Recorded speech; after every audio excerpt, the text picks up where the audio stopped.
Foundation for Essay Writing. Hi, Miss Harris. Here we are talking once again. Well, I'm always willing to help out wherever possible. Is anything troubling you? Well, your advice last week about writing summaries was very useful, and I'm using these summaries a lot in order to prepare my final master's thesis. But you're having problems, right? Yes, I have a few issues to discuss. Obviously, I want a good essay, and I want to achieve high marks, but I'm not sure on the best way to start. That's an easy question. Start with a topic, but not one that I necessarily suggest, but one that you want to explore. You will always write better when doing so on a topic you are interested in, not one imposed upon you by others. Well, I'm interested in management theory. Then pursue that. However, that alone is far too broad. Break it into various current areas of discussion and relevance. Then look more carefully at one of them. Say, management and cultural differences, or management and motivation, or other aspects, such as the role of salary, group cohesion, or leadership. I would say I'm interested in group cohesion, that is, how people interact in the workplace. Well, that's a start, but you can't then just write planlessly without defining exactly what you intend to do within the area you've chosen. You'll have to think of a thesis, and this statement could be of several types. Such as what? Oh, you could argue a point, something that you believe in, or discuss an issue, looking at its various perspectives, or critique the opinions of others, pointing out the pitfalls and flaws. The thesis statement will make that very clear because it will say, in simple terms, what you intend to achieve in your essay. I see. And then I can just begin writing, right? Wrong. Huh?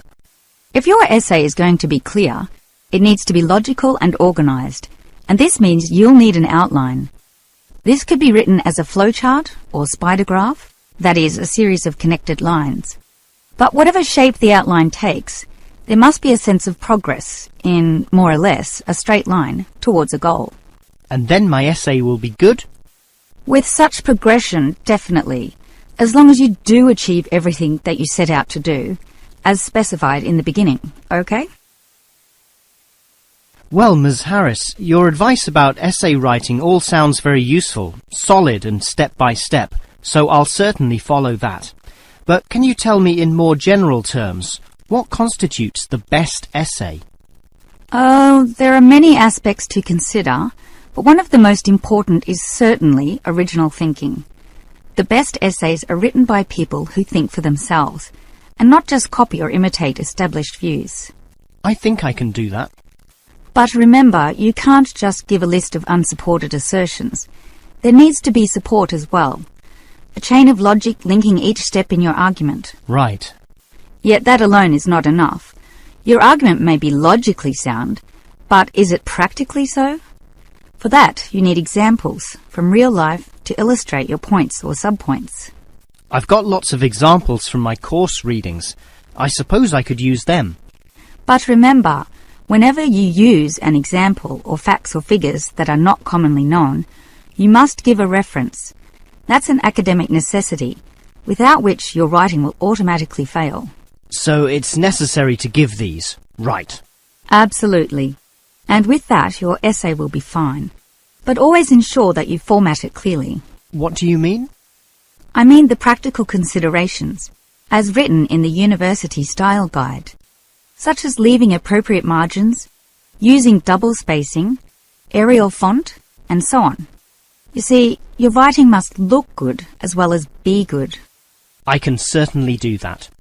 And finally, related to the previous point, you need to respect the number of words required. Your individual lecturers will give you a word count figure, so follow what they say, making your essay neither too long nor too short. Perhaps 10% either way should be acceptable. 15% was common when I was younger, but it's a lot stricter now, and 20% would be pushing the boundaries just a little too far. I guess I can do all that. Thanks for your advice. Triple Employment Agency. Hello, is this the AAA Employment Agency? Yes. Hi, I rang before. My name's Andrew Peterson. I rang you earlier and gave you my personal details. If you remember, I'm that student looking for work during the summer holidays. Oh, sure. Actually, I have your file right here. But we still need to add some further information. Yeah, that's what they told me, and that's why I'm ringing. What do you need to know? Well, we have to know your main level of education. It's a degree, I suppose. Yes, but I'm still doing it in engineering. It's quite interesting. Some of my friends are studying computing, though, so I'm interested in that also. Well, I'll just write in your main degree subject, engineering. We usually have a demand in computing, though. Have you worked with computers before? No, I just do some programming for fun at the university, but I almost got a job as a computer designer once. Actually, the only job I've ever had was as a car salesman, believe it or not. Well, at least you've had experience dealing with customers. What about hobbies, though? Sometimes they can help develop useful skills.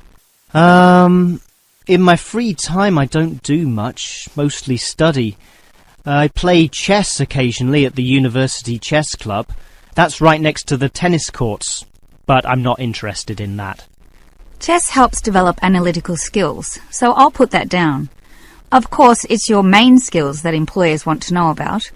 What would you say they are? Well, I'm in my third year now, studying electrical machines and generating systems, but I'd say electronics is my best skill, much better than, say, my machine skills, which aren't so good, actually. Okay, machine skills are in demand, but so too are electronic ones, so we might be able to find you a part-time job in that field.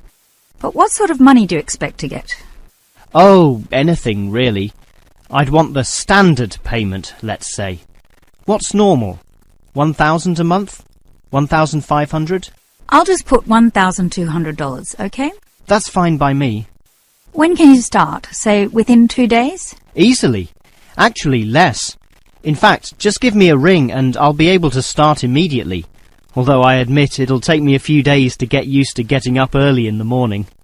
Okay, that's just about it. Unless you'd like to add anything else which may help with your application?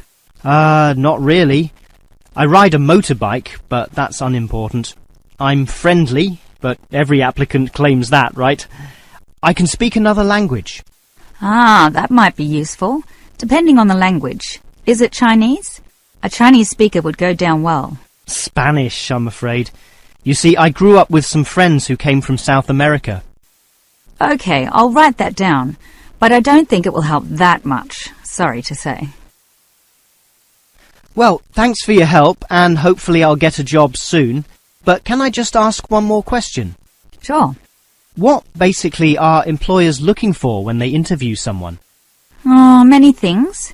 Being hardworking, diligent, and focused on your job is good. But surprisingly, it often means you can't see the bigger picture or provide suggestions which help the company move forward. That requires thinking for yourself, outside the box, as they say, and being free of the standard ways of approaching tasks. Employers certainly value that. I guess experience must help, though. It depends. If it involved a routine job, one which didn't exercise your mind, it might not mean that much at all. But since companies are basically composed of people, it is important to be able to get along with others. There's no point in hiring someone whom the other employees don't like, right? That just causes problems. In fact, I would say that being friendly and approachable ranks far more highly than your academic qualifications. Okay, and that's all assessed at the interview, right? Yes, and your qualifications, experience, and approach to the job, such as whether you can do different things, work overtime, or do long hours, is needed. But those latter qualities are pretty much standard. What may be more important is based on the fact that things inevitably go wrong. Mistakes are made, and someone's got to fix them in a way that creates the least disturbance. People with demonstrated abilities to do this are certainly regarded highly. I see. That's very interesting. Survey form.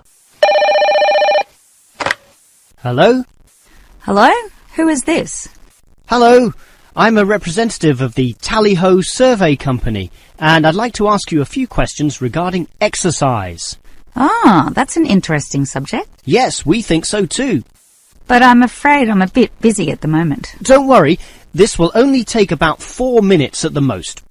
It's 10:25 now, so it will all be over by 10:30. Well, all right, if it's that short. It will be. So, one of the first things I need to know is where you are. That is, which suburb or area of the city. The last client was in Blackburn, for example. Blackburn, that's close to me. I'm in Box Hill. Another eastern suburb, then. I have a friend in Box Hill, too. Interesting place. Now, I need your approximate age for this survey. Are you younger than 20, between 20 and 29, 30 and 39, and so on? I'll turn 40 in a few months, so that puts me in the 40 to 49 age group. Well, that's in a few months, so right now you're in the 30 to 39. Oh, right, so put that then. OK. Now, I need to know your occupation. The last caller was a housewife, for example. The one before that, a teacher. I used to be a teacher too, teaching cookery. And now? Now you can just put domestic duties. Actually, I hope to begin a new job soon as a cook, but that won't be for some time yet. I have to wait for my husband's restaurant to open. Cook? That sounds interesting. But it's domestic duties for now. OK, that just leaves some information about your family. This is not obligatory at all, so if you don't want to answer, that's fine. What sort of information exactly? Oh, it's very broad. Married with children, single mother, that sort of thing. The last customer said she was a single mother. I'm married and not a mother. Put married, no children. I'm married with children myself, but I'll put in your details. And that finishes the profile and just leaves the actual survey itself if you're ready to proceed. All right, let's begin the survey now about your exercise habits. I'm afraid I don't exercise much at all. Well, the main question is in what form you take your exercise, however little that may be. For example, in just cleaning. Do you clean the house? My husband does the cleaning, actually, but I walk to the supermarket and shops very often, up to 4 times a week. I'll put that then, unless there's something else. Nothing else, really. But I diet. I'm very strict about what I eat. Oh, and I do yoga, although that's not very energetic. More a form of relaxation and to tighten my muscles. They're both important, of course. But what about sport? Do you undertake any sporting activities? This could be very infrequent. In the past, for example. My husband plays basketball at the local school, and I sometimes watch. When he was younger, he was in a basketball team, but I never participated. Have you done anything at all? I used to hike in a nearby national park. Well, that's a definite physical activity, so I'll put that, but not basketball. All right, that just leaves future exercise intentions. Do you plan or expect to do, at some stage, any form of exercise? I once dreamt of doing modern dance, but that's never going to happen. Realistically, I'm thinking about going swimming at the local aquatic centre. Although my husband thinks we should just jog. I can't see myself doing that, though. Too tiring. I can understand. I used to jog too, and it really makes you sweat. I'd say swimming's a much better option. But I'll be starting this job as a cook in my husband's restaurant. I imagine I'll be very tired doing all those late shifts. But if I have any energy left over, I might go to the aquatic centre to release some stress. All right, well, that's the end of the survey. Thank you very much for your time. Basic details of project. OK, Ella, as you know, the deadline for this project is the end of the month, so we'd better plan it well. Yes, I've already been thinking along those lines, and I've decided we should divide this project into 3 phases. The pre-phase, then phase 1, and then phase 2, with strict deadlines involved for each one. Given that we have to finish this quickly, that sounds good. Tell me more. The pre-phase is the simplest. We just need to allocate a space or a place to do our planning, and this space will need to be quite big. Sure, and we have to decide on the equipment needed as well. Remember the last project when we didn't have enough projectors to present our ideas? We lost lots of time there. Yes, that was a bad start. That's why, after the pre-phase is finished, I've allocated a mere 3 days for phase 1. That will involve drawing the plans. We'll need Jenna to help us. And Marco. Yes, but not Susan. Susan is just far too busy to participate, as much as I'd like her in the team. Let's just take Fred instead. He'll do. Sure, Fred's not as experienced as Greg, but I agree he'll do fine for this job. Then it's straight into phase 2. Collecting, collating, analysing and preparing the final report. Can we do that in 5 days? I think that's optimistic, which is why I scheduled 6. That's almost a week. Do we have that much time? We do, and with the right people, 6 days should see the job done. Who are the people for this phase? Arthur and Rob, right? No, Arthur's got other things to do, and Rob's on leave, so Mike alone will be the main man on this part. He's done it before, so it should be fine. But he may need some help with the smaller tasks. Someone who is good with detail and procedures. Peter's not free at the moment, so I can arrange Leo to chip in some time and advice. Leo's very useful, particularly under pressure. And that's everything sorted. Well done, Ella. This report should certainly be ready in time. OK, Ella, you've done a good job with the basic time frame of this project, but what about specifics? What sort of specifics? Well, things like information gathering.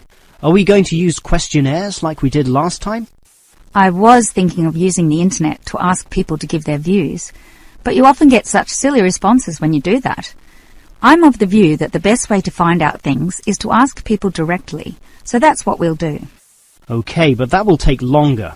We'll probably even have to do some of the work at home. No, I don't think so, as long as we stay back at work for some after-hours meetings. Well, that's better than coming in early. No one functions well in the morning. Also, the final report will need at least 2 appendices. Not only that, we'll have to attach a small booklet to the end, containing printouts of the relevant parts from all the foreign websites we accessed. That will take even more time. Are you sure we can meet this deadline? Yep, I've worked it all out, and I'm confident we can do it. Phase 1 should be finished by the 5th, leaving Phase 2 to begin about the 8th or 9th. Now, there's a public holiday on the 10th, meaning that everything should be able to be submitted on the 15th. And after that, we can relax and celebrate on the 25th when the design division gives us approval to go ahead. Ha! You're assuming that the design division will approve this, and that's not guaranteed at all. Oh, come on, Marcus, be positive. You know this should be approved. In fact, I'm even planning the celebration when this is all over. Oh yeah? What's on the agenda then? Well, we definitely don't want to party in the office, do we? We'll want to get away from this place, and we're all too busy with our own lives and families to find a mutual time free for a dinner party. So I thought we'd just buy some nice expensive gifts for everyone who participated. We can just give these to the people here in the office. That sounds fine to me, but make sure they're not too expensive. The budget department will never approve the cost. Don't worry, I know how much I can get away with. All right, I'll leave that with you. Schedule of repairs. Hello there. I was asked to tell you about the extent of the damage to the main building caused by the recent storm. Oh, that's right. I take it that most of the damage is just to the main building? It is indeed, since the building is so old. However, luckily, the damage is minor, and all of it can be fixed in one day, given that we have 5 people in our team. What will you be doing first? I understand you start at 8 in the morning. That's right.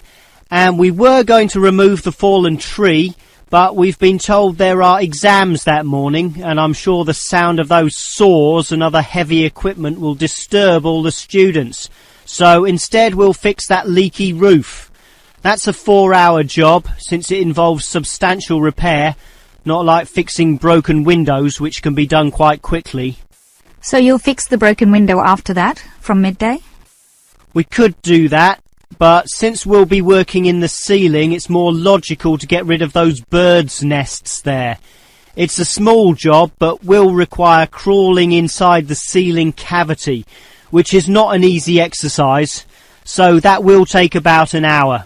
But this is good, since by that time the exams should be over, and we can address that tree which has been blown over, after our 1-hour lunch break, of course.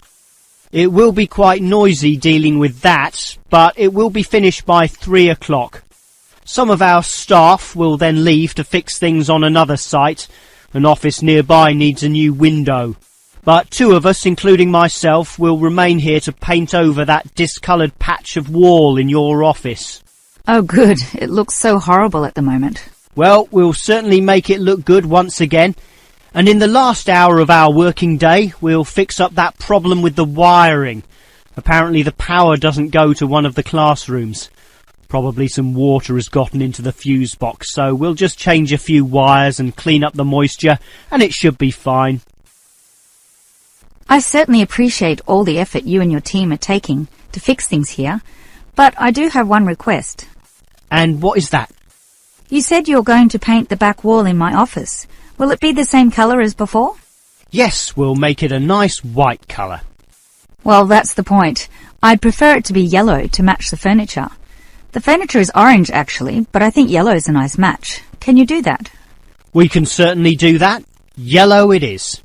Certainly a prettier colour than just plain white, or the blue in my kitchen at home for that matter. And we can leave the paint can with you in case you need to do some touch-ups or if the stain reappears.